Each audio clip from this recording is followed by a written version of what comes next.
Queen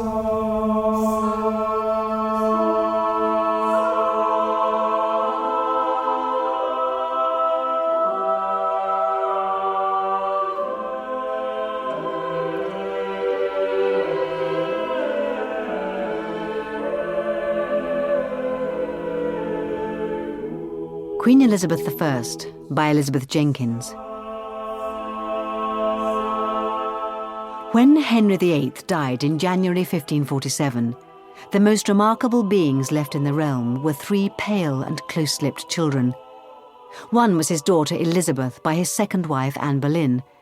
Another was his son Edward by his third wife Jane Seymour. The third was his great-niece Jane, granddaughter of his sister Mary and eldest child of Lord Henry Grey, Marquess of Dorset. Elizabeth was 14, Edward 9, and Jane 11. The children bore considerable resemblance to one another, but the faces of the king's son and daughter were stamped with a look at once repressed and preternaturally vigilant. They were not robust, but their intellects were remarkable. The second generation of the king's family circle was completed by a figure very different in age and outlook. The Princess Mary, only child of his first wife, Catherine of Aragon, was 27 at the time of her father's death. For the past 15 years her life had been very unhappy. She had most dearly loved her mother, and had seen her divorced so that the king could marry her lady-in-waiting, the disagreeable and dazzling Anne Boleyn. She was an ardent member of the Roman Church, and she had seen the English government throw off papal authority, and her father style himself the Church's supreme head. She had vowed passionately she would never call him so. The king's obsessive desire for the son whom his first 20 years of marriage had not given him was the source of the energy with which he shouldered through the breach with Rome. Its immediate inspiration was his passion for Elizabeth's mother.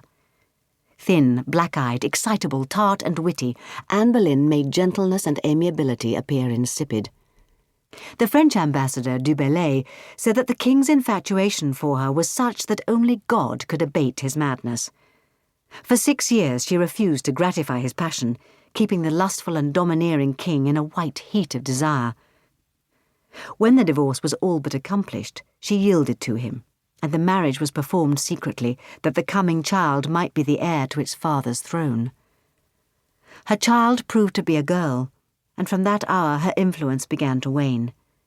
When she discovered the king making love to her lady-in-waiting, Jane Seymour, she burst into furious denunciation. The rage brought on a premature labour, and she was delivered of a dead boy.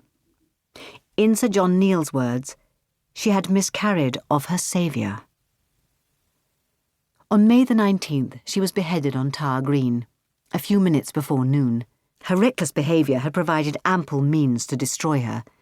The Queen was charged with having committed adultery with 5 men, of whom one was her brother, and condemned on a verdict of high treason to be beheaded or burned alive at the king's pleasure. Some mercy was shown to her by the bringing over from Calais of a notably skilful headsman, who used a sword instead of an axe. The guns of the tower were fired to mark the act, and the king, who was hunting in Richmond Park, paused beneath an oak tree to catch the sound. He married Jane Seymour the next morning. Anne's daughter was not 3 years old.